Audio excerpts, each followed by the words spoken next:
Go the Rams. Bah! Adelaide to bring it out from their own line.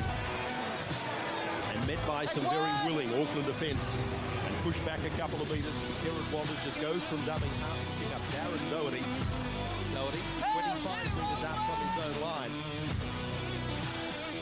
As now the Adelaide Rams make their way out onto Marathon Stadium for the first time.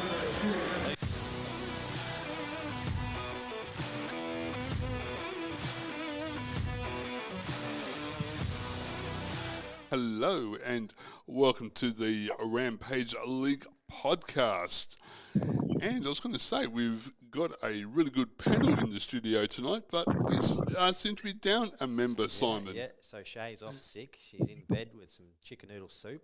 She'll be listening to this, but she's, I hope she's in bed, not watching, I don't know what she watches on TV, Vanderpump Rules or Beverly Hills Housewives of, I don't know. Yeah, so I hope she's asleep in bed. But we do have another very good presenter holding the ball. Welcome to the Rampage League podcast. Howdy, how are you guys all going? Yeah, thanks again for having me, and I'm looking forward to sort of digesting the games that just sort of happened, so we'll get into it, I suppose. Definitely. I'm actually nervous having you on because I respect you so much, so I actually feel like I'm in the presence of like royalty to hold the ball, so yeah, I'm a bit nervous today, so we'll see how we go. But thank you once again for joining. No worries. All right, so we might start off with our review of the finals, week one of the finals. The first game was Friday night. I'm trying to remember. It was so long ago. It feels like, yeah, Friday night, Suncorp. The Broncos versus the Storm. Beautiful. Sunya Taruba on the back of some sumptuous skill. Lovely shot here on the Harvey Norman replay. It's Mitch Kenny. He got out from dummy half. Just watch all these runners pour into holes. Defenders in, creates overlap. And Taruba, wow, what a finish that is. Smart too. He went for the corner. He went for the ground early. Another lovely combination. Cleary punching through into the open. Drag down from behind. Tomato Martin and Dylan Walker and Adam Pompey. And what a tackle. Well, that sums up the defensive superiority of the Panthers. And how excited are they? Look at them. Cleary came rushing in. Don't you think they went for enough? Sorry.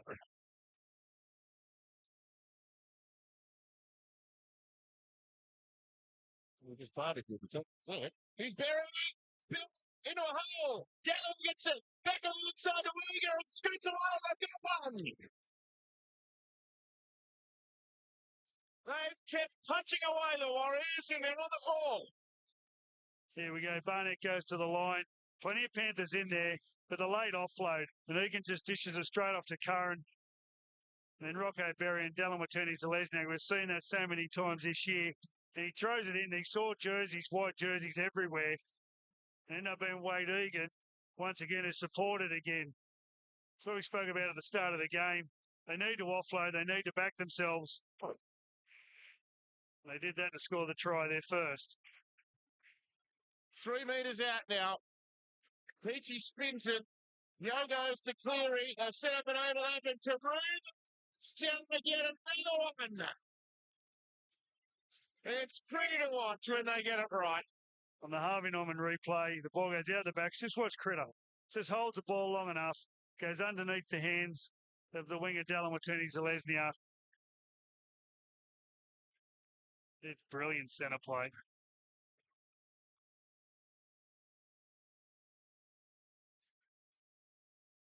I did, mate. And the tackle was through my wheels.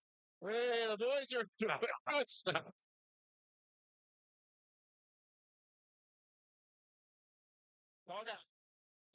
Cleary into the hole and a try to the local hero. Just watch him, Harvey Norman replay. Gets the ball in the middle of the field. Show. I'll show again to the outside. And everyone just hangs off him. And you just cannot afford to ball watch the quality players in this competition. And that's the end of the game. The Panthers dominant. Can they make it 3 titles in a row? If they keep playing like this, absolutely. 32-6 over the Warriors. What's your thoughts? Hold the ball. Yeah, look, going to this game here, I actually tipped the Storm to win this. I was really enamored with the whole record, you know, that long record that the Storm seems to produce, and I just thought they'd be able to back it. Now, this game overall was obviously completely flipped. It was a very dominant, strong display, and again, granted, the weather wasn't the best sort of weather for footy. So kudos to the Broncos who absolutely brought it. They were strong defensively, offensively. They could do no wrong. I'll probably say it was probably their most perfect game of the season, to be fair. Had they played their final, I don't know. But anyway, I'll leave that for another conversation. But I just thought they were so good compared to the Storm, who just unfortunately just couldn't meet the challenge. Yeah, I think was it Cameron Munster? He came out afterwards and said they were dog shit. So yeah, for him to say that was pretty bad. So with the weather, I'm pretty sure that was a hailstorm was meant to come too. And I'm talking about maybe like postponing the game till after the storm came. So the weather was a big thing. And they still had a massive crowd there, which is good. But yeah, I didn't expect that from the Storm. Craig Bellamy did not look happy at all. It just wasn't a storm like before. The Broncos, they were flawless, really, weren't they? Like maybe they've played their final. Maybe that's can they back it up in the prelim? We'll find out in a couple of weeks, I guess. You think that, Darren? I would. I was so surprised because we had my tip was for the grand final was Panthers and Storm, and now that's kind of thrown it. It's gone. Yeah, it's gone. Yes, yeah. So hopefully they can back it up. Yeah, I don't think the Storm will play that like that again. We're going to preview about that, but they don't really have 2 bad games. Like Bellamy, he'd be ripping them apart, and I think Cameron Munster was really quiet. And I don't think he'd be doing that twice. So no, that's right, exactly. So we'll move on to the next game, which was I did not see this coming. At Bluebet on Saturday, it was Panthers versus the Wars. Tim Manda, and first receipt of the ball down in the southeastern corner for the Warriors, 10 metres out from their own line as it comes across and through Guttenbeil originally. Plays it back for Prudis and Gowers, 9 metres out. So is Campbell, so is Falaira. Lewis for the corner, gets it over. Lewis has scored the first try of the day. No examination from the video referee. Tim Manda points to the spot, 4-0 after 11. Finally turned pressure into points, and I've got to say it's a bad read here from the winger, Francis Melly. They come wide. Stacey Jones was looking to slide. 22 metres out from the touchline for Ryan Girdler. It's on its way. He's pulled it around. So no addition. Just the try for Luke Lewis. And Ethan, of course, was kept out of the festivities last year with that broken leg. Here's Gower making a clean break. Picking up Wesser. Wesser finds Sattler. Sattler's not held. Gives it back to Wesser. And Wesser is tackled 5 metres out on the 5th tackle. Gower looks for a running Joe Nullavow, and he's held. Gee, that was great defence online from New Zealand. Yeah, how did they stop Nullavow there? 35 metres out from the line. Jones comes into it now. Then for Webb, and then it goes back to Lauatiti. It wasn't a good pass. He did well to handle it. Got the ball away for Anderson. Anderson beats one. He'll go all the way. Loses the ball. He was over and lost it, and Daniel Anderson, his namesake and coach, knew it. 8 metres off the goalposts as Beetham goes to dummy half, and Jones, Jensen goes back in for Guttenbeil. Guttenbeil is tackled at the line just a couple of metres away, and then Beetham tries to charge over. Ball back to Luluwai. Luluwai back to Webb. Webb gets it back now for Corby. They're over the line. Beautiful ball movement. Logan Swan is in, is it? It is Logan Swan. Logan Swan has scored again in the finals. That is the Warriors at their best. Bill Gould, spot on, warming to their task. They back themselves. Look at the one-arm passes in this play. Come on, let's put some boot to ball. Time is back on. There's the kick from Webb, sailing around and missing. So 4 points all after 24 minutes. The uprights are 7 metres away as Prentice goes back and finds Waterhouse. He goes back. Here's Wesser. Wesser's over. There's Penrith's second try. Reece Wesser is over. It is 8 points to 4 after 31 minutes. And Reece Wesser, from that distance, is lethal. But give a big rap here to Trent Waterhouse. Off the bench, he's a good kid. 2 defenders coming in, offloads. In fact, 3 went in. Richard Villasanti got interested. The Warriors are playing with fire at the moment. If I was their coach, I couldn't wait to get him into the dressing room, put a rocket in him. So Girdler converts. The Panthers go to a lead of 6 points. It is 10 points to 4, the Panthers at the moment. In fact, 20 metres out from the Penrith line. Then from Mealy, it's gone across for Jones and a short ball. Now Atini, Villasanti! Villasanti is over the line. Did he get the ball down? Let's have a look at it. Stretching, stretching. That's try. There's enough of it there for mine. No doubt, no doubt. There's some lime on that football. 10-all as we go to the break. He's short there, but momentum puts the point of the football onto the line. So we wait for the result to come down from Mick Stone and Eddie Ward. And it's a try to Richard Villasanti. Well, what a year he's had. They run good lines here, Ray. They come straight. So he frees it there. Here's this man. He's actually coming back at the defence, and then there'll be support on the outside. Coming back, you expect left to right. They're coming right to left at you as play continues. And that's difficult. There he is coming back. All of a sudden, you've got to try and adjust your defence, and when players are coming at you at speed, it's difficult to make the tackle. Jones is so good at it. The short offload there to Lauatiti. You've got to go high on Lauatiti. Rodney went low. You've really got to attack the football first and then worry about stopping the man second.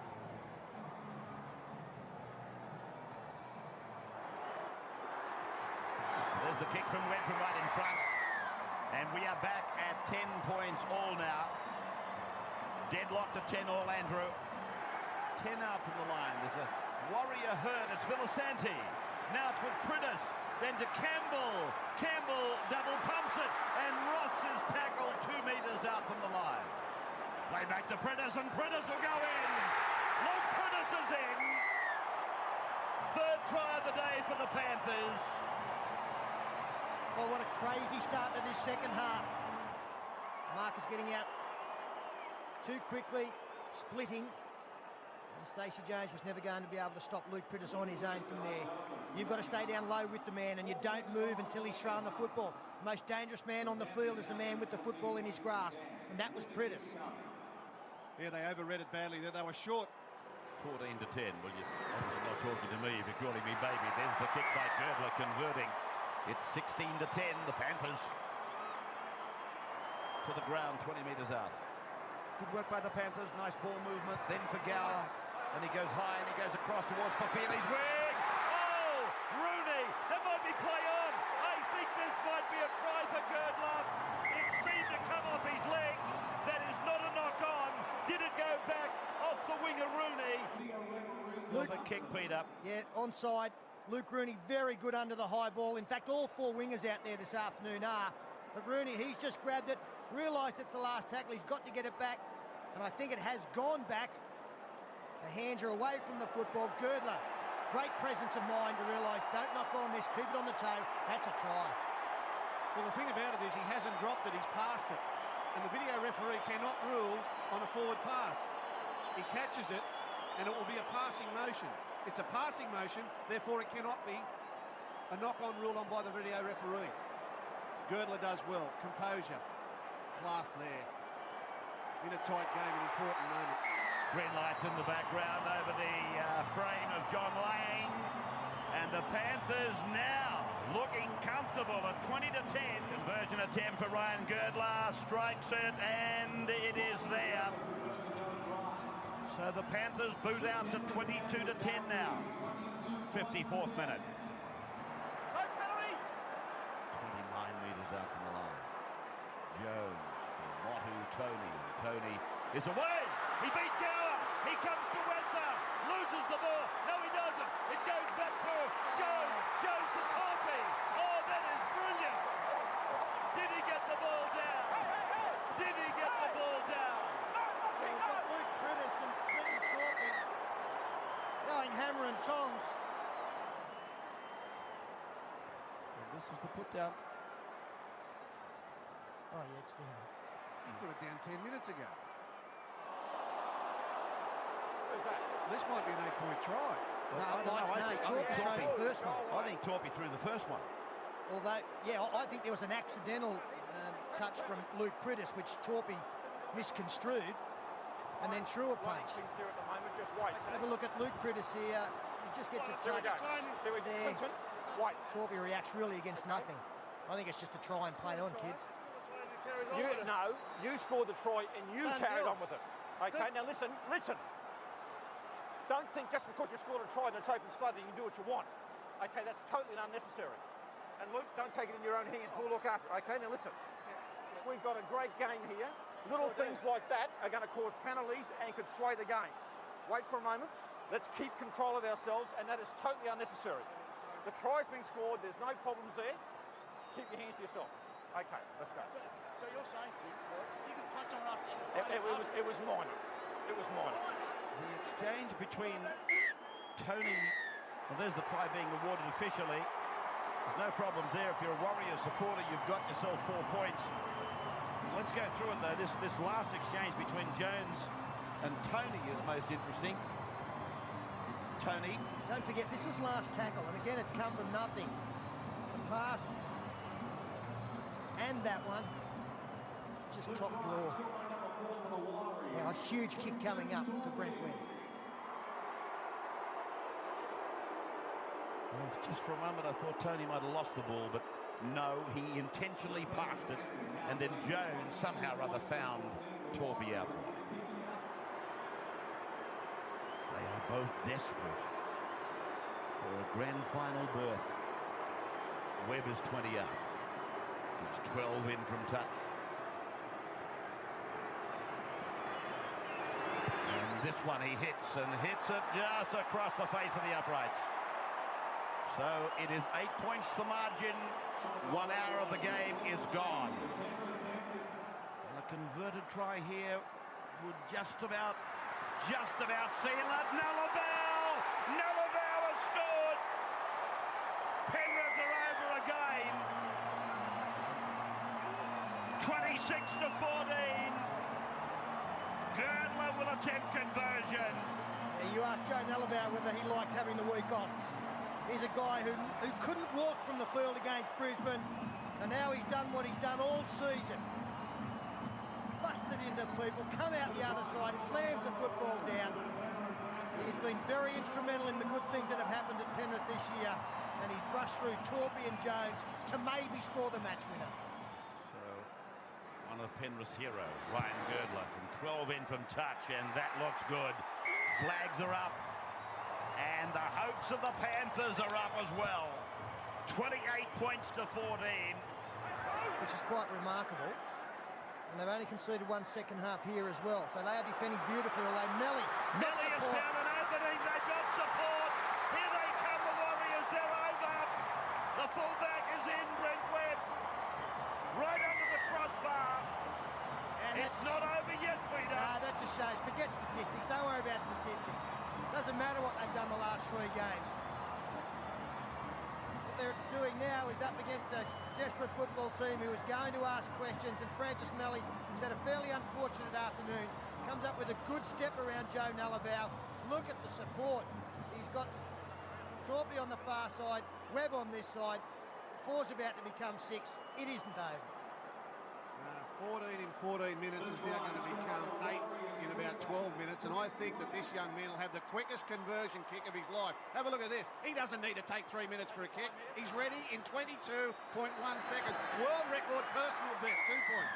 It's a PB for Brent Webb. But what scintillating attack it was. Francis Melly, I thought he might have left his best run about 3 weeks ago. Again, Rodney making the tackle.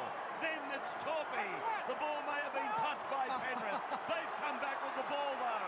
Was there an advantage for the Warriors? Rodney's with the ball now. Well, the advantage was that Clinton Torpy flicked it out the back and it went straight to Rodney. All academic now. Luke Prittis, fitting that he's going to get the ball away to Preston Campbell. And that will be it.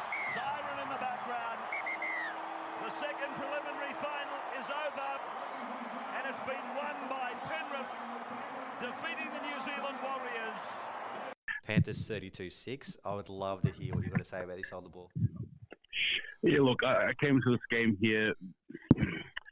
I was actually a bit cautious, to be fair. I was a bit reserved because obviously, I go for the Warriors, but at the same time as well, you just got to look at the Penrith Panthers and how dominant they are. And look, I thought we would probably win this game, but I thought it would be a bit of an arm wrestle, and oh boy, was I wrong. Obviously, the Panthers were way too good on this occasion here, and just to sort of steal a phrase here used by the Warriors coach, or the Wars coach, if you will, saying that the Panthers were taught a footy lesson by the Penrith Panthers, and that's probably the best way to sum it up. Offensively, again, Cleary was just leading that ship there, and Cogger doing well, despite Luai's absence. I thought the Panthers forward pack were just so dominant. Again, Yotta there was trying to cause a niggle there with Adam Fanor-Blake, and unfortunately AFB couldn't meet the challenge there. But the Warriors were just outclassed, outpaced. Fatigue was definitely a factor there for us. I'm just surprised at how slow we sort of looked.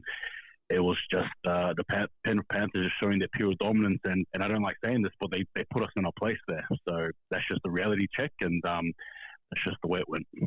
Yeah, saying that, I think it's the big thing, I think, for the Warriors, or the Wars, was not having Sean Johnson there was a big out. Yeah. But also having Tia Murray Martin, he was his second game back he hadn't played since round 6. So, and having him and Dylan Walker in the halves, not really ball playing kind of halves. So like Dylan Walker's more of a runner. Same with Martin. So they didn't have that direction that they had with Sean Johnson. So like Wade Egan played well, but it's a big out having Sean Johnson out. I think. Yeah, I'm hearing he hasn't trained with their team this week all week, so he's still in a little bit of doubt. But if he plays, it'd be like a totally different team for the Warriors. So yeah, fingers crossed. Agreed. But yeah, the Panthers, that was one of their best games of the season. My wife was very happy with that. She almost ripped their roof off, screaming and yelling. But yeah, the Warriors. That's the best thing about top 4. They get a second chance, and they play against the Knights, so that'd be a good game this week. Darren, do you have anything about the Panthers Warriors? I thought Panthers would win, but I was hoping for a bit more of a competition from the Warriors, and so I'd like to see them go deep into the finals. And yeah, I think everyone I know is behind the Wars. Everyone's jumping on them, which is good because every year you kind of see the same kind of teams in the top 4, and the Warriors have kind of come from nowhere to be a big contender for the title. So up the Wars, I say, up the Wars. Yeah, that's it. I'll move on to PointsBet Stadium. The Sharks played the Roosters. What was your thoughts on this one? Hold the ball. Yeah, look, I was going to say it's probably the upset of the matches, but obviously Broncos winning in the fashion they did, probably took a little bit away from that. But look, it was just a pure slugfest, I thought, from both these teams here. Again, Roosters just somehow, despite their injuries, and they do this consistently, year in, year out, despite their injuries, they just somehow managed to just creep in the 8, and they just seem to just somehow stick it in there. Look, I know it's a bit of a big statement to make, but the Sharks had no right to lose that game. They really didn't, and they did.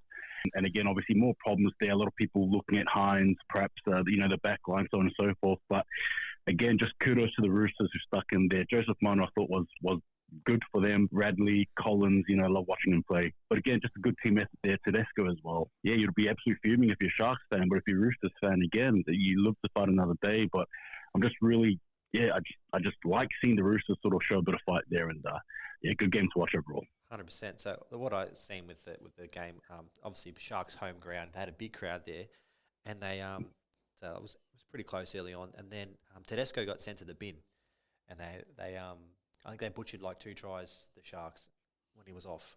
They could have put it to bed really there. He came back on, and then they got it back to 12-all, and then they got the ball, they get a penalty, they went down the field, and they weren't setting up for a field goal. They kind of would shift left, shift right, and like, what is going on? And I was frustrated going, he's going to kick a field goal. What are you doing? And then they'll make a mistake or something. And then Sam Walker nails one straight away. And then they get back, and then they miss two field goals. And I'm like, what's going on here? Like, they had no right to lose this. They had like an extra player for 10 minutes. They had all the ball. And then, the Roosters they held in there, and Sam Walker nailed the field goal, and that's it. See you later, Sharks, till next year. You could feel sorry for him. Do you have anything to add, Darren, on this Sharks-Roosters game? No, but I'd have to agree mostly with you, yes, yeah. And then on Sunday game, the Knights versus the Raiders, and I said this in last week's preview. I'm like, the Raiders will win field goal by Jamal Fogarty. Oh, God. Fogarty couldn't kick a field goal to save his life, could he? Hold the ball. What was your thoughts on this game? Oh, look, just speaking of Jamal Fogarty, I thought some of his issues during the season were highlighted in this game even more so. Just the way, the fifth tackle options, kicking it out there, or kicking it on the try line. Just I don't know. Anyway, look, this game here for mine, obviously we as footy fans, I think we love the high scoring games, but I don't think the coaches do, because that means defense has been thrown out the window, and that's quite literally what we've seen here again. 5 tries apiece as well. But look, I thought the Knights' key players, Ponga, right, guy, especially Young, they sort of stood up to the forefront, and they were definitely in the charge there. Again, you can't really fault the Raiders, really, at all. I really thought they threw everything they did, and they nearly stole the game from the Knights, who I think a lot of us had winning. A good majority of us fans had winning. So the fact that the Raiders nearly got there in the end is full credit to them. But again, I just feel like, as you touched on, Jamal Fogarty in key moments there when you need a halfback to stand up and to perhaps give the right play, or for example, get the ball in or kick it in anyway for a goal. Just couldn't provide that, and I think that was probably the difference between the two teams. But again, good sort of game to end the round. Yeah, I definitely agree with everything you said there. My big point was in the extra time, Jack Whiten hit Kalen Ponga high, and he went down. Yeah. Should he have gone off for a HIA? I'd love to hear your thoughts. Because he was down, he looked a bit out of it, and then he got up and he kicked the goal to win the match. Should he have been taken off, or should he have been left on? Oh, look, it's one of those ones. I almost feel like when it comes to finals footy, the lines sort of blur, right? Yeah. They sort of blur. What is usually black and white is grey. Look, I think in technicality he should have been, but I understand the fact that he wasn't. It didn't look good, to be fair, because he did look a bit limp there for like a few seconds, and he sort of comes back to life. But yeah, look, he should have been, but he isn't, and he just it is what it is. Yeah. So yeah, I think the Knights would be happy they got away with that, because they could have lost that quite easily. With Tom Starling scoring in the 77th minute, and then that was the best part of the game, because it was kind of the game was over. You're like, oh, the Raiders have scored. It's 20-8 all. This is interesting now, because the Raiders I don't think they'll go that good next year losing Jack Whiten. I think that's a big out from next year. It is. Yes. They haven't got so Matt Frawley's going to Super League. Losing Jared Croker. Who's going to be their halves? Who's going to be their halves next year? Jamal Fogarty, obviously, but who's going to be their 5'8"? Xavier Savage has been playing reserve grade all year. He's a great fullback. Is he going to come in next year? Like, Ricky Stewart, what are you doing? What are you doing, Ricky? Yeah, exactly. Yeah. All right, so that was the review. I want to talk about back to Friday night. One of our favourite players on that Rampage League podcast, it was Ryan Papenhuyzen.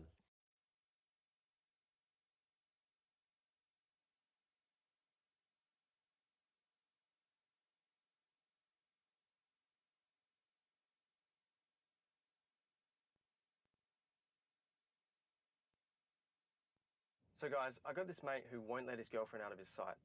Like, she's allowed to go to soccer training, but she can't be late home, otherwise he full on loses it. I want to say something. I'll reach out for some advice before I speak to him. After inspirationally making his way back from a gruesome knee injury, Ryan Papenhuyzen has once again been helped from the field in confronting scenes. Oh goodness me. Oh my goodness. Oh, this is terrible. This is Ryan Papenhuyzen. If anyone in our game does not deserve this, it is that man, Ryan Papenhuyzen. Terrible. Well, if that is so, if it is that is off the back of what he's just overcome, it's a horrible moment for the game. It really is. It is. The game is lost. Devastating. The Melbourne Storm haven't lost. The game has just lost. He has been such a star. Like, he would be distraught over what has happened to Ryan Papenhuyzen, Craig Bellamy. When he went down injured with the ankle, oh my God! I swear my heart skipped a beat. I was like, oh, no, it's another Drew Yowie. Remember when he got his ankle? Yes. I'm like, no. Just got back, and Big Nelson Asafa Solomon. I probably butchered that name. He lands on you, he's going to break your bones. Like, or Paps. What was your thoughts? Hold the ball on Ryan Papenhuyzen. Yeah, look, I think it's fair to say that a lot of us league fans have become emotionally connected to the journey that little puppy, if you will, has gone through Papenhuyzen. You know, obviously we've all run the ups and downs, and you know he's such a positive figure in the game, and very good player too. Yeah, look, when he got injured, I was devastated. I was really just hoping, you know, like in that situation there, I suppose the other question you ask is how bad is it, you know, and can it be like the least amount of, you know, I suppose, damage possible when someone as big as Nath sort of lands on you. But yeah, devastated. But yeah, apparently it's not. I mean, it's not great, but apparently could have been worse. So I'm just thankful that 6 screws in a plate. So yeah. Oh, but they said he'd be back for pre-season, which is good. Yeah, very good. I think from him, I think he's a big role model for young kids. Oh, absolutely. He never does. You never see him really doing anything wrong. He's a footy player, does his footy, and a lot of people have grown mullets to try and be like him. And I reckon a lot of kids would have been upset to see him injured. I remember the next day I woke up and I'm like checking the news to see is there an update on Paps? How's he going? And the wife was like, "You've heard about Paps?" And we're like, "Wait!" Like it was like more important than the election. Like Paps, how's he going? Yes, I was devastated. Like I watched the game and I was absolutely devastated when he went down. And yeah. It was good to see some of his players, like Storm players, get around him and console him. I think it was Jerome Hughes was there holding him for a while. Reece Walsh came over. But Jerome Hughes, I had a lot of respect after seeing him do that because I guess a team sport, when you get injured like that, you kind of all feel alone, don't you? You sit on the ground in a lot of pain and you just feel alone. So it's just good to have one of your teammates there helping you out, which is which is great to see. So well done Storm for that. So we'll move on from Paps because that's brought us down, hasn't it? We're all sad now that Paps is out. Hopefully, send him good vibes his way and he gets recovered, and we'll see him next year scoring plenty of tries and kicking goals. Absolutely. Other big thing on the weekend, I found this so funny when I found it on Facebook, was Valentine Holmes with his vodka cruise in his hand and his little bag of dishwashing liquid or powder or sherbet in his mouth.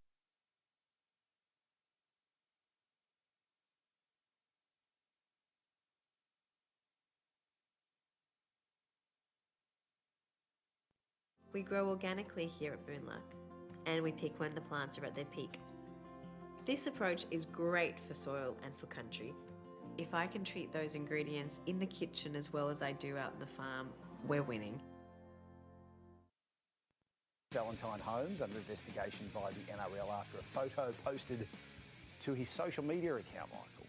Yeah, Valentine Holmes spoke to the NRL Integrity Unit today about that photo that surfaced over the weekend. Now, the NRL want to get this closed in the next couple of days. Now, I think you'll find that Valentine Holmes is facing a hefty fine at the very least and the potential to face a couple of games of suspension as well. Now, there's been similar incidents in the past. I think Melbourne Storm, Brandon Smith and Cameron Munster, they served 2-game bans for an incident a couple of years ago on Mad Monday. The conversations the NRL are having now, regardless of what was in that photo, what was in the bag, the look for the game isn't good. The reputational damage for the game is there, and bringing the game into disrepute is something the NRL can punish players for. Do you see Valentine Holmes, if he is punished, is that a fair outcome for what was posted? I think so. I mean, at the end of the day, as you said, we don't know what was in the bag. We all think we may know. We may have an assumption of what it is, but the fact is we don't know for sure. But it is pretty damning. The photo's absolutely damning. It's not a good look for him. It's not a good look for the game. And I imagine it'll be a big fine. Look, when you consider Mitchell Pearce copped the $120,000 fine, apparently he can't get fined that much anymore, but you'd think this is exceeding that. Hold the ball. What was your thoughts when you heard about this? Simply this: why? Like, why? Why on earth would you think that's a good thing to do? Prank or not a prank? You know, according to him, it was a prank, but prank or not, why would you even do that? It's stupid. It boggles my mind. Yeah. It's particularly a high-status player like himself. And he's been around long enough. He knows. Yeah. It's not like he's a young bloke who's just done something stupid. He knows better. And to be a prank, it's just stupid. And I'd love to be a fly on the wall when his coach or the Cowboys manager rang him up and said, "Val, what the F is going on here?" Oh yes, definitely. Oh yeah, so that was quite interesting. What was your thoughts, Darren? Did you see it? As you said, he's been around for a long time, and sadly we've had other incidents with other players in doing similar things. So he's seen what's happened to those players, and then he goes down and does it himself. It's just. So was it Brandon Smith and Cameron Munster a few years ago? Yes, they got caught doing something, and it kind of they never got in real big trouble. I felt like they should have got smashed for that. It doesn't send a right message. They're role models when it comes to it. They're role models for kids. Kids watch rugby league. They have their jerseys. They see Val Holmes doing that. As much if he thinks a prank, it's just stupid because now kids, they think it's cool, like drugs, whatever. It's not a good message for kids and for parents. I thought it was very stupid, and I hope he comes out and makes up for it. But I'm glad I'm not a Cowboys fan because I'm going to be giving a lot of shit to Cowboys fans for the next 12 months about Val Holmes.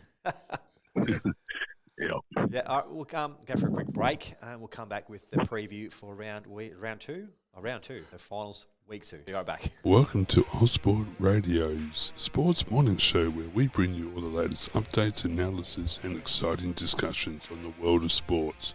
I'm your host Darren. I'll be your guide through this jam-packed sports extravaganza. Every Monday morning we'll be diving headfirst into the thrilling world of sports, covering everything from football to basketball, rugby to tennis and everything in between. We'll provide you with extensive coverage of the major leagues, big tournaments and breaking news, delivered with the perfect mix of expertise and entertainment. But this show is not just about the professionals. We want to hear from you, the passionate sports enthusiasts.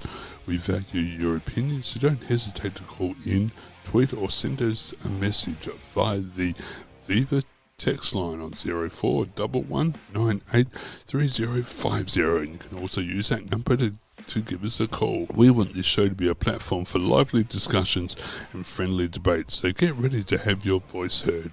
Of course, we'll also have captivating interviews with athletes, coaches and sports experts who will provide us with exclusive insights into the world behind the games. From inspirational stories to behind-the-scenes secrets, we'll make sure you don't miss out on anything. And let's not forget about the incredible music lineup we have in store for you. We've got the perfect tunes to get you pumped up and ready for any game, whether you're in the stands or cheering from your living room. So join us every Monday morning from 7 a.m. till 9 a.m. as we turn up the volume on the world of sports. Get your coffee ready, put your favourite sports jersey and let's embark on this thrilling journey together. Strap in because it's going to be an unforgettable ride. Remember, this is your show, so let's make it a fantastic one. Let's get ready to unleash the power of sports on the airwaves. Welcome to Osports Radio's Sports Morning Show. Go the Rams, bah!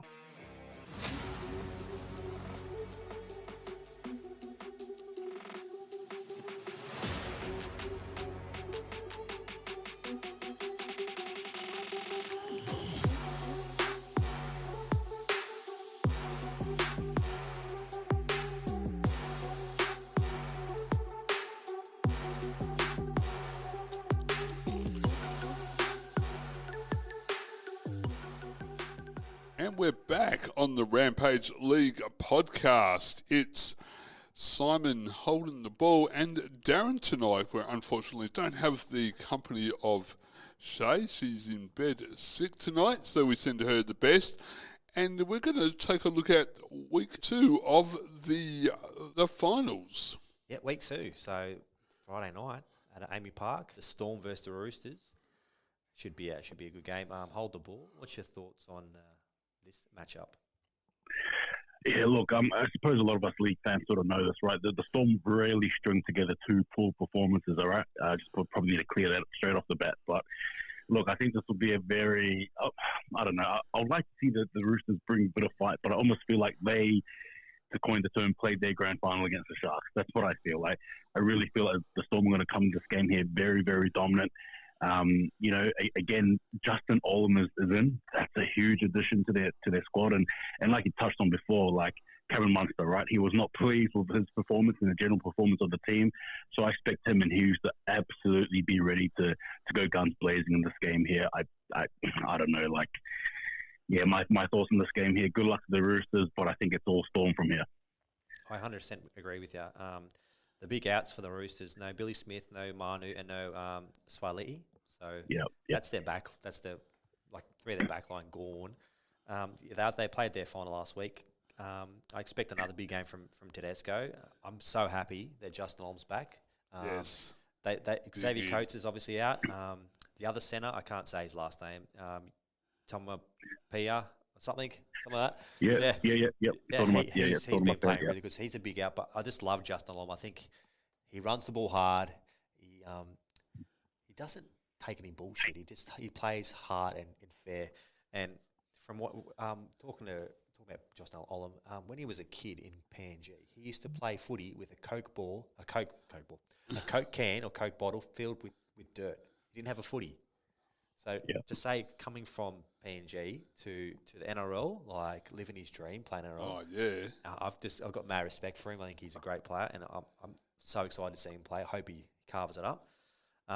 Obviously, Munster Hughes, I expect them to be better. Harry Grant, like they've got strike power all over the Storm, and I think the Roosters, they've limped in. You know that last week will take a lot out, big injuries. So I'm gonna tip the Storm. Are you tipping the Storm hold the ball? Yeah, I'm tipping the Storm to win this game here for How sure. about you, Darren? Yeah, I'd have to go for the Storm. Yep. We done this last week, didn't we? We tipped the Storm, and then they all went terrible. So let's hope we haven't put the mockers on them. But that's it. Yeah, I don't see the Storm playing 2 bad games in a row. The Saturday game, this is the worst thing about finals, is there's only 2 games. What am I going to do? I'm not going to clean the backyard. No way. I might watch the replays. So the Warriors play the Knights in Auckland, so it's going to be massive over there. What's your thoughts, hold the ball, and who's your tip? Yeah, just give a quick little bit of general just background as well on this game. The tickets sold out, I believe, in the first 20, 30 minutes. Yeah, that's the seat done. That's it. Like, there's literally no more tickets left. So, yeah, it's a big occasion here. Obviously, it's the first finals we've hosted as well, by the way, since 2008. So it's been a bit of a long journey for us. So, yeah, looking at this game here, again, we got Shaun Johnson back. Touch wood. I'm still not sure. I mean, Warriors came up with a post saying that, things are looking positive, but I just don't know. I really don't know. And obviously the likes there, Walker goes back to the bench there, Tabanga as well. Overall, this game here, I think, look, I don't know. I don't think there's as much pressure on the Warriors as probably people may make out to be. The reason why I say that is because we're at home, but at the same time, I think because there's just so much positive vibes going there, I almost feel like we have a chance to just play a free style of footy, I think, anyway. I don't think the pressure is too bad on us there. But again, can't disrespect the Knights here. They've got a very good solid team. Again, virtually the same as last week too. Dominic Young, Bradman Best, all that stuff. It's going to be a tough game, but I think I'm leaning towards the Warriors to pull it off at the end. So the big out for the Knights is Jackson Hastings is out. Right. So I think he's been pretty good this year. Adam Clune comes in, but he kind of when he comes in, he kind of does a job. Yeah, I'm tipping the Warriors. I think at home they're going to lift another gear. If Shaun Johnson does play, and I'm guessing he will play because he'll have a needle or something if he has to. I'm not expecting him to pull out. Yeah, I just think the forwards for the Wars will dominate. And Dylan Walker, when he comes on off the bench, when he plays in that middle role, he just adds so much in attack. So yeah, I think the Warriors. I don't think it'll be a big win because the Newcastle will have Kalen Ponga, who's Kalen Ponga obviously. But yeah, I think 1-12 Warriors, massive crowd, and then when they win, it's just going to get more massive in New Zealand, and they deserve it after not just this year, but the whole through COVID thing when they were staying in Australia. Yes, and they deserve good vibes. I've not met a Warriors fan that isn't a nice person. I've met other teams fans that you just don't want to talk to them because they're pricks. But I know a few Warriors fans, I don't know thousands, but they all seem so like rugby league fans. And when they're playing bad, they say we played bad. When they play good, we play good. Like they don't kind of bullshit about it was the ref, the ref stuffed us there. So good luck to the Warriors. Darren, who's your tip for the Warriors? Warriors up the Wars. Yeah. All right, so we'll have a quick break and we'll come back with League Podcast.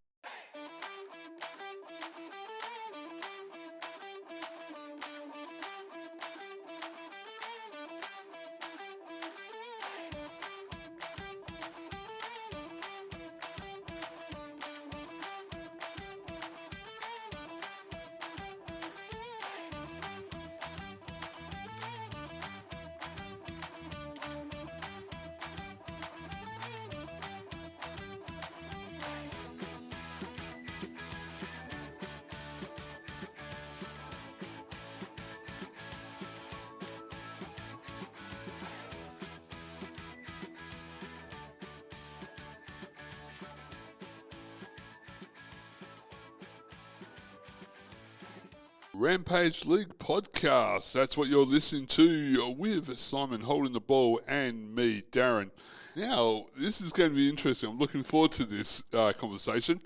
Should the female NRLW players who play for the Cowboys, should they be called Cowgirls? I'll open it up to our panel here. Okay, I'll have a go first. So I thought of this the other day. I was watching the girls' game, and I'm like the Cowboys versus who they were playing. I'm like, Cowboys? Surely we can call them the Cowgirls, and they can have a whole new logo. And because I think everyone has to be, like back in the day, everyone was just sportsmen, but these days it's what's the word I'm trying to diverse with their stuff. So it should be called the Cowgirls. I think it'd get more females involved in rugby league. I'm not 100% sold on it. Like obviously the Cowboys have a history, but I just think it'd be cool have the NRL team, the Cowgirls instead of the Cowboys. Hold the ball. What is your thoughts?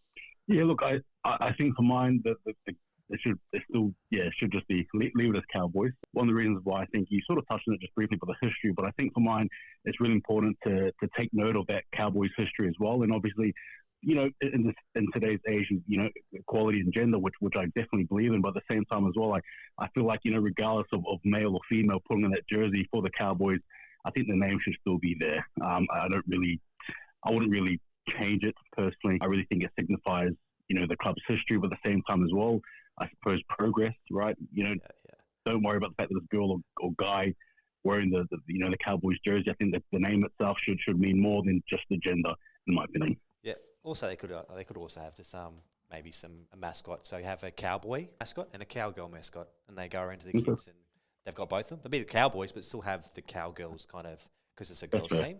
They're cheerleaders. They could just, I'm guessing they have cheerleaders. They could have instead of just having cheerleader girls, they have girls and boys instead of just that. Like, I definitely agree with what you're saying, like Cowboys, but it would be interesting if they changed it to the Cowgirls, and then just saying that the Roosters, because a rooster is a male chicken. Yep. What would we call? Could we call the Sydney chickens? The Sydney hens? Sydney eggs? I don't know, something like that.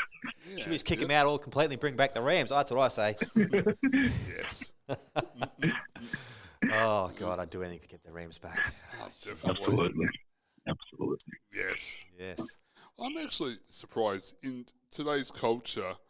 I'm actually surprised it has not been brought up by someone else. Would have thought of it. Like, if I thought of it, I don't think much. But like, someone would have said, "Oh, hold on a sec, Cowboys, they're girls. What are we doing?" Yes, yeah. Paul Kent. Oh no, he can't talk, can he? Oh. Gordon Tallis, I don't think he would think that either. I'm sure someone in the media will be like, we can make a story of that. Maybe in the off season, when there's nothing happening, they'll go, "Oh, hold on a sec, the Cowgirls." Yeah, and I'll say, "Oh, that was me, Rampage League podcast." I brought that up. Absolutely. Yeah. Well, how about we open this up to our listeners? I'll put it up as a question on our podcast page. And also, if you listen to the podcast on Spotify, you're able to leave us a voice message. So go on to Spotify and leave us a voice message and let us know what you think. Should the Cowboys, the women who play for the Cowboys, be called Cowgirls, or do you think they should just stay with the Cowboys? Let us know, listeners, and we'll put the best, and we'll talk about it next week, and we'll put the best messages It'll be in good the to podcast. hear people what their thoughts are, because obviously it's me just randomly thought of it, and I'm like, oh, we'll talk about that in the podcast. We'll go on with me and Hold the Ball. We'll go through our game of the week. So the last week being the finals week 1. Hold the Ball, what's your game of the week? Yep. Look, my game of the week, it's a few close ones between the two, but I think I can't go past the Knights and the Raiders being the game of the week for me. Yep, 100%. I agree. I know what my wife would have said. She would have said the Panthers game, but she's not here. She's in bed. She's sick, so we don't have to hear that. But yeah, it could have went either way, that game. We've talked about it before, but yeah, it was a kind of a nail biting finish. It kind of most of the game was okay, and then that last it just got me. I got hooked. I was so close to the TV. I was nail biting. So that was my game of the week. Player of the week. Who was your player of the week last week? Oh, look, if I was to pick a player of the week from, out of all the games, yeah. I think for me, look, I reckon I reckon for me it has to be Nathan Cleary. I think it would have to be Nathan Cleary. I really look, despite the fact that he absolutely slammed my team. I just thought the way he controlled the game, the pace, it was on his terms. It was just that sort of classic Cleary footy that we've come accustomed to, particularly when he plays well. I thought he was just a general, if you will. There wasn't much to get past him there, and he was absolutely sensational over the weekend. Unfortunately, but at the same time, respect to Cleary. Yeah, 100%. So my player of the week, I'm going to go for a Broncos player just because they played so good. I'm going to go Papenhuyzen. I think he had like 16 carries, 180 metres, 77 post-contact metres, and he just got them on the front foot, aggressive, and player of the week for this week. I do love Reece Walsh saying that. I think he's great. But I was going to say Reece Walsh, but I gave him last week, and them eyebrows are perfect, aren't they? They have perfect eyebrows. How does he do it? I should go to the hair salon and go, give me a Reece Walsh, and they go, haircut. I'm like, no. I want them eyebrows. I want them brows. The brows. Okay, this was going to be interesting. Wild the ball. It's going to be hard for you, I think. So, who's your grub of the week? Goodness. Okay. You know what? I reckon this week. It may even be yours too. I reckon, but you probably can't go past Jack Ryan, right? Yes. I don't know. That's just. Geez, he knows how to work a crowd, doesn't he, when they're not on the side? They all booed him so much, weren't they? After that bite. Yeah. We didn't even talk about the bite. Oh, my God, we should have put that earlier, yeah. The old bite, yeah. He was hungry, yeah, and he got 3 weeks for it too, so there you go. So, I thought there was a light sentence, really. Yeah, I thought 6. I thought 6 for sure. Oh, very surprised by that one. Okay, so I'll go on my grub of the week, and this is going to be interesting because he didn't even play. But my grub of the week is Latrell Mitchell. There you go. Latrell Mitchell. Why? Because he's my grub of the week every week. Oh, yeah. So, that's my grub of the week. And Darren's grub of the week, I'm going to say it for him, is Latrell Mitchell as well. There you go. Shay, your grub of the week is Latrell Mitchell. So, we take the piss out of him, but yeah, he's a good player. He's a good player. Absolutely. All right, well, go on with the... I seen it this morning break on Facebook. It was the NRL Grand Final Entertainment. Have you heard about this, Hold the Ball? Yeah, I have. Yeah. Tina Turner musical to headline NRL Grand Final.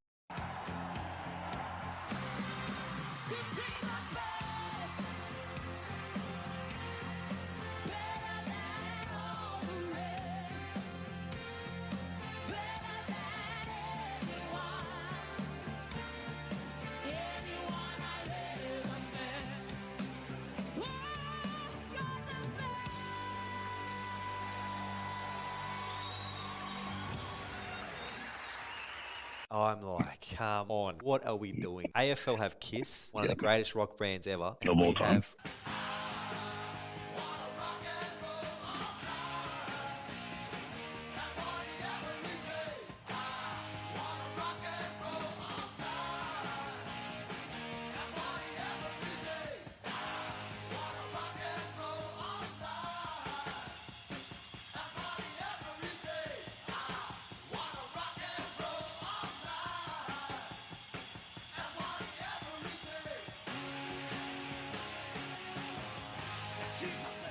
we have a Tina Turner musical. Yeah. I always think before a game of rugby league, you want to get pumped up, a bit of rock, something fast. Like Cole Chisel done a few years ago. Like, it doesn't have to be Cole Chisel every year, but there's a lot of bands out there, a lot of acts too. It doesn't have to be just rock. It can be. I just don't think Tina Turner's obviously that song "Simply the Best." Well, everyone, hey, Simply the Best. That's gonna be great. Yeah. But after that, everyone's gonna go to sleep. If it was Tina Turner, a different story. It'd be great, but it's obviously not. It's Tina Turner musical, and every year it seems AFL just outdo the NRL in entertainment, except for I can't remember his name. Oh, I lost it. We talked about earlier. Meatloaf.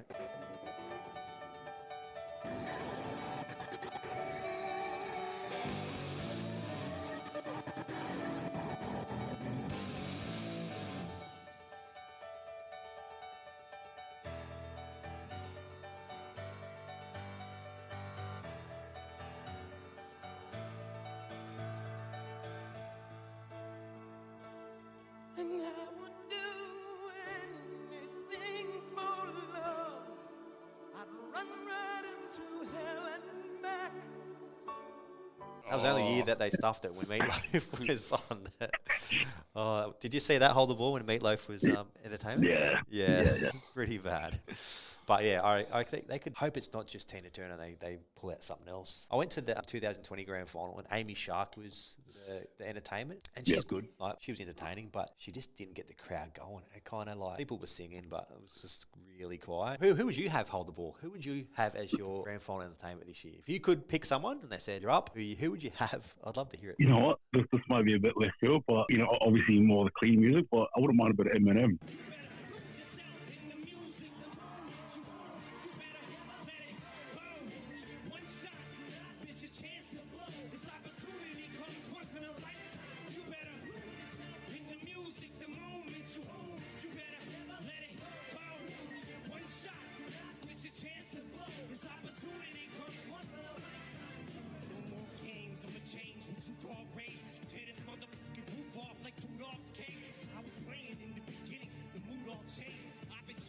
I think he'll rock the stage. I was actually dead set thinking the same thing. I was thinking, the NFL Super Bowl when he came on with like Dr. Dre and that. Like, he'd cost heaps, but like he could pump the crowd up a whole lot. And then you could have him, and then you could have so many other guests because you can kind of have anything with Eminem, can't you?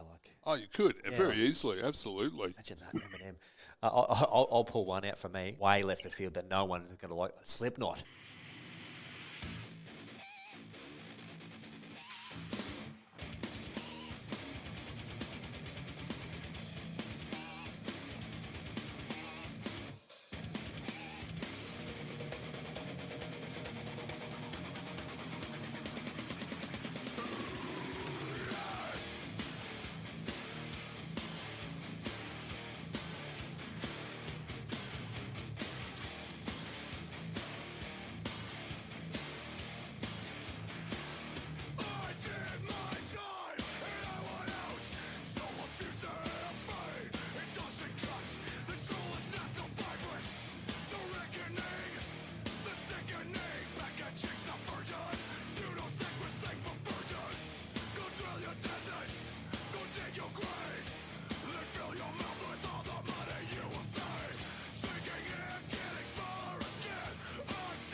Oh, imagine that.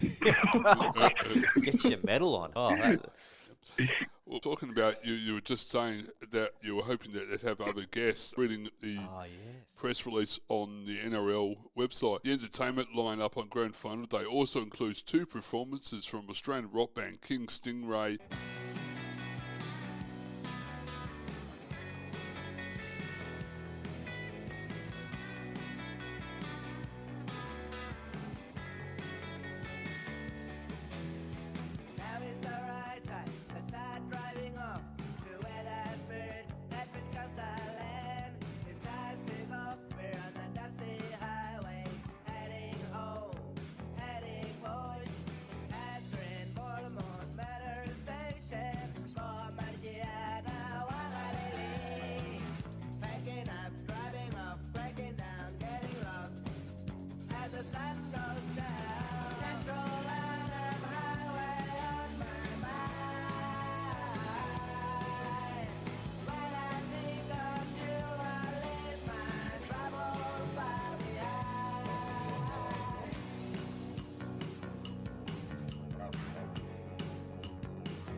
The 5-piece from Northern Territory. Never heard of him. Never heard of King Stingray. Have you heard of King Stingray? Hold the ball. Oh, look, vaguely, and that's just through the advertising of the NRL. They've been pumping up a little bit, but no, besides that, no idea who they are. No idea.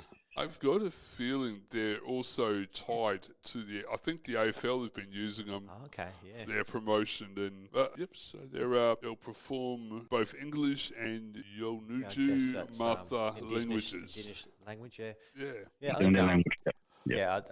could be good, but it just when you look at the AFL Kiss, imagine if we had Eminem and Slipknot, that'd just blow up. Oh, would yes. They could perform together. I'm pretty sure they could do a melody or something like.